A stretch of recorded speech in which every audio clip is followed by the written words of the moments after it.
Hello everyone. जैसा आज हमने पढ़ा एजुकेशनल साइकोलॉजी, तो I am just going to like sort of revise it with you all. अगर आपको फिर भी कोई प्रॉब्लम होगी तो tomorrow you can ask in class, okay. तो हमने आज जो चीज़ स्टार्ट की थी that was educational psychology. What is educational psychology? तो अगर हमने समझना है कि इसका मतलब क्या है एजुकेशनल साइकोलॉजी, या आप इसको कह सकते हैं शिक्षा मनोविज्ञान, तो हम लोग जैसे वर्ड्स ही आपको दिखाई दे रहे हैं, इन वर्ड्स को अगर हम अलग अलग करके देखें, तो अगर हमने एजुकेशनल साइकोलॉजी समझनी है तो first we need to understand कि what is psychology and what is education, right.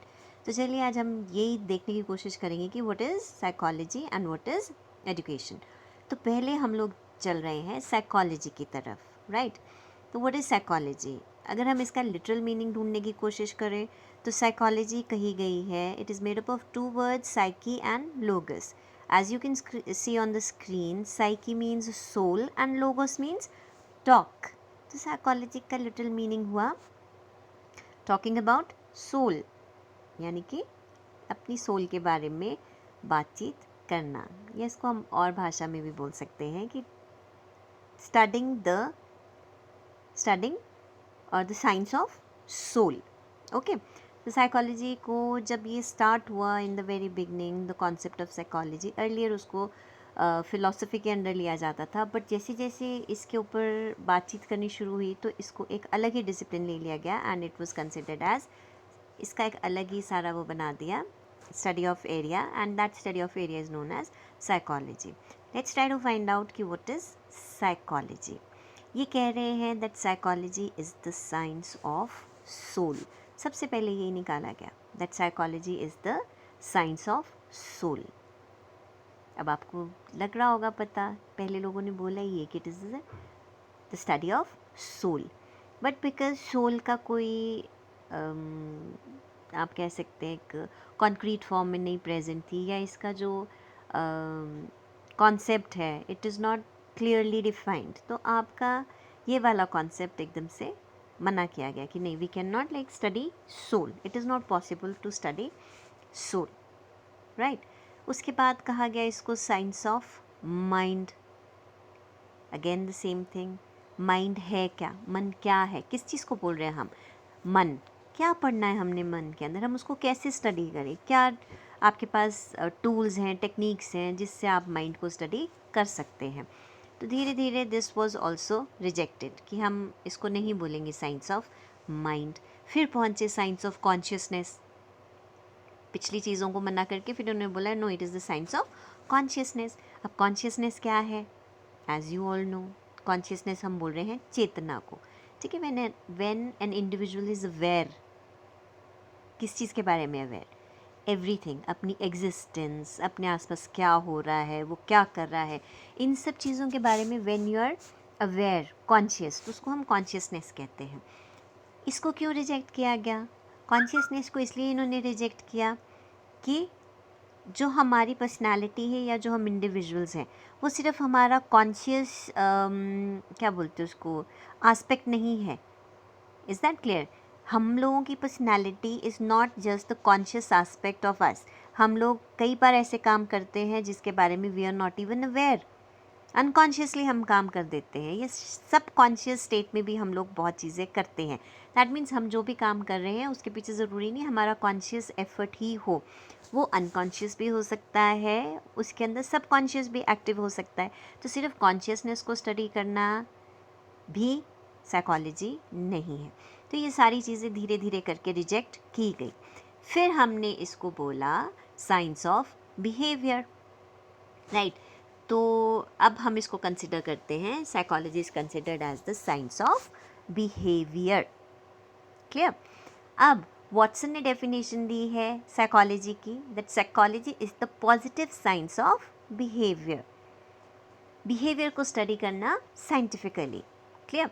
दूसरा बोला है, मन ने डेफिनेशन दी है that psychology today concerns itself with the scientific investigation of behaviour.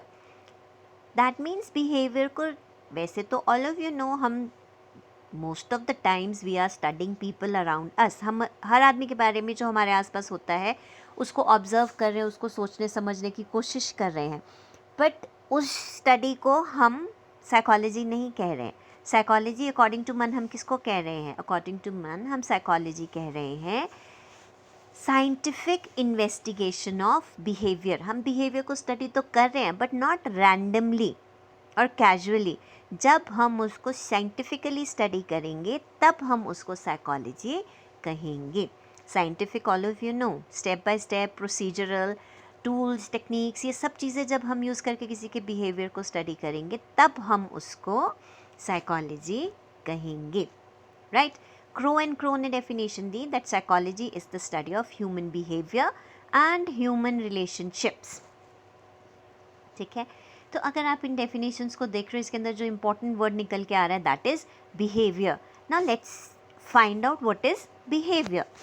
Behaviour ये कह रहे हैं that any manifestation of life is activity, right?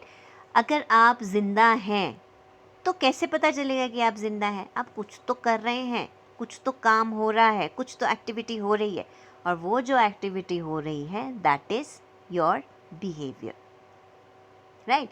क्या क्या एक्टिविटी हो रही है? इफ यू आर अलाइव, हम कुछ भी कर सकते हैं। हम बैठे हैं, बोल रहे हैं, खेल रहे हैं, खा रहे हैं, पी रहे हैं, गुस्सा है, रो रहे हैं, हंस रहे हैं, खेल रहे हैं, चल रहे हैं। All these activities which show that we are alive is an activity, and इस एक्टिविटी को हम क्या कहते हैं?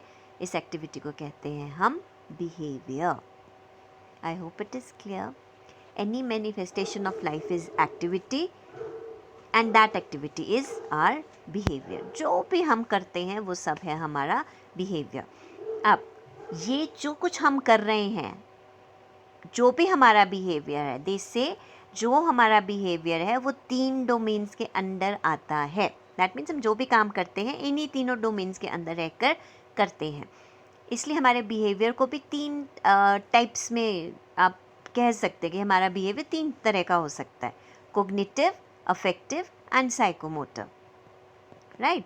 अब what is this cognitive, affective and psychomotor? Hindi में हम बोल रहे हैं ज्ञानात्मक, भावात्मक और क्रियात्मक पक्ष या व्यवहार। ज्ञानात्मक इज कंसर्न्ड विद, ज्ञानात्मक या कोग्निटिव इज कंसर्न्ड विद ज्ञान या फिर नॉलेज। वो सारे हमारे बिहेवियर जो काम से, ये नॉलेज से रिलेटेड हैं, उसको हम कहते हैं कोग्निटिव बिहेवियर। अब इसमें क्या क्या आया? इसके अंदर आपका आता है सोचना, पढ़ना, लिखना, प्रॉब्लम सॉल्व करना, वो सारी चीज़ें जो किस चीज़ से रिलेटेड है? जो रिलेटेड है नॉलेज से। वो कौन सा बिहेवियर है हमारा? कोग्निटिव बिहेवियर, ज्ञानात्मक व्यवहार। दूसरा इन्होंने बोला अफेक्टिव बिहेवियर। अब अफेक्टिव का कंसर्न किससे है? अफेक्टिव इज कंसर्न्ड विद भाव, राइट? भाव मतलब फीलिंग्स, यू नो। कई बार हम गुस्सा हैं, हमारा बिहेवियर इज़ डिफरेंट, खुश हैं, बिहेवियर इज़ डिफरेंट, डर लग रहा है, बिहेवियर इज़ डिफरेंट। तो वो सारे जो बिहेवियर हैं जो किससे रिलेटेड हैं? भाव से, फीलिंग से, इमोशन से। वो हुआ हमारा अफेक्टिव बिहेवियर। और तीसरा हुआ हमारा psychomotor behaviour. Psychomotor means related with muscles. तो जो भी हम काम कर रहे हैं, क्रियात्मक पक्ष हमारा, जो भी हमारा बिहेवियर है which is related with some sort of activity, action, muscular movement, उसको हम बोल रहे हैं साइकोमोटर बिहेवियर। तो आप कोई भी काम ले लीजिए जो बता रहा है कि हाँ वी आर अलाइव। जैसे हम कहें कि मूवी देख रही हूँ मैं, मेरा बिहेवियर है, एक एक्टिविटी है that I am watching a movie. तो क्या क्या इसके अंदर आ रहा है? इसको हम कौन सा अपना बिहेवियर बोलेंगे? क्या इसके अंदर कोई कोग्निशन है? क्या इसके अंदर कोई अफेक्टिव बिहेवियर है? या ये साइकोमोटर बिहेवियर है? If you deeply study it, हमारे ये जो एक्टिविटी है मूवी देखना, ये कोग्निशन पे भी डिपेंड करेगी, ये फीलिंग्स पे भी डिपेंड करेगी, और ये एक्शन पे भी डिपेंड करेगी। कैसे करेगी ये आप सोचिए। Is that clear? अब ये तो हुए हमारे एक टाइप के behaviour, that is cognitive, affective and psychomotor behaviour. दूसरा टाइप का बिहेवियर हमने दूसरी कैटेगरी हमने बिहेवियर की है, that is conscious and unconscious behaviour. अब कॉन्शियस बिहेवियर आपको पता चल ही रहा है नाम से, कॉन्शियस बिहेवियर जो हम जानबूझ के करते हैं, which we are aware of, दूसरा हुआ हमारा अनकॉन्शियस बिहेवियर। कुछ काम हम कई बार ऐसे करते हैं जिसके बारे में हमें खुद ही नहीं पता कि हमने वो काम क्यों किया या हमसे वो काम हो गया।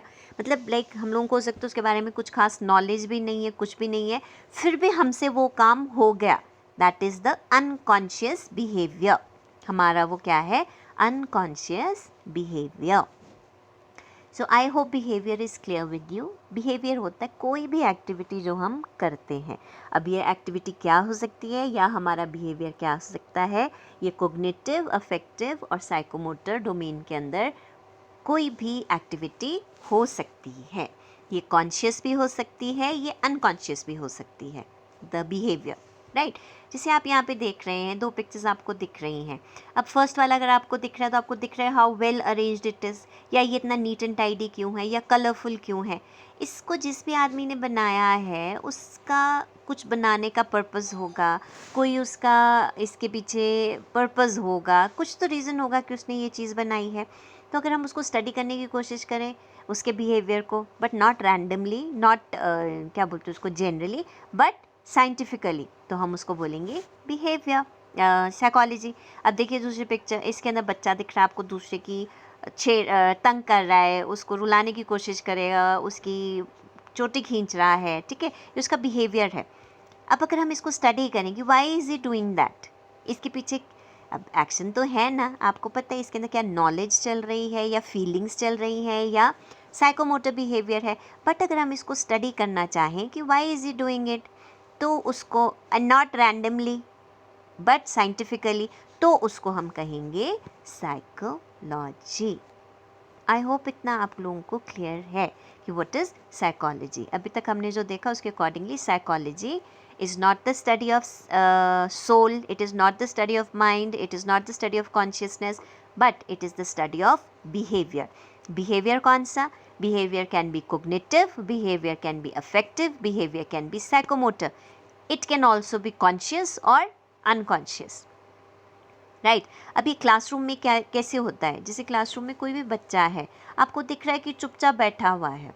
अब आप ऐसे नहीं उसके साथ डील करेंगे कि हाँ जी क्यों चुप बैठे हो, डांटना शुरू कर दो, मारना शुरू कर दो या कुछ भी। आपको ये स्टडी करना पड़ेगा। You want to study his behaviour, वो चुप क्यों बैठा है, कौन सा किस टाइप का बिहेवियर लग रहा है आपको ये उसका, कोग्निटिव, अफेक्टिव या psychomotor. If you need to really know, तो आपको पता होना चाहिए कि क्या चीज़ है, किस तरह का बिहेवियर बच्चा कर रहा है, कॉन्शियसली ऐसा कर रहा है या अनकॉन्शियसली ऐसा कर रहा है। जब आप वो सारी स्टडी साइंटिफिकली करेंगे तो उसको हम साइकोलॉजी कहेंगे। आई होप इतना क्लियर है। Rest we will do tomorrow. Thank you.